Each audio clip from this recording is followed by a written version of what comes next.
How to delete Safari history.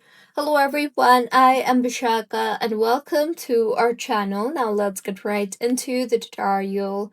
Firstly, go ahead and launch the settings application on your device. Here, tap on the apps option you see there at the bottom and then scroll down and tap on the Safari option you see there.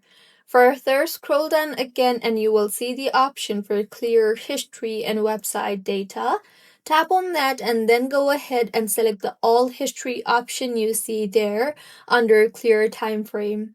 Finally, tap on the clear history option, and with this, your history will be cleared. You can tell that your history has been cleared whenever the clear history and search data is grayed out.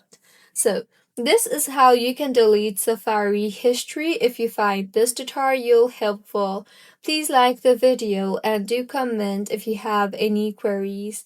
Also, do subscribe to our channel for more helpful tutorials like this.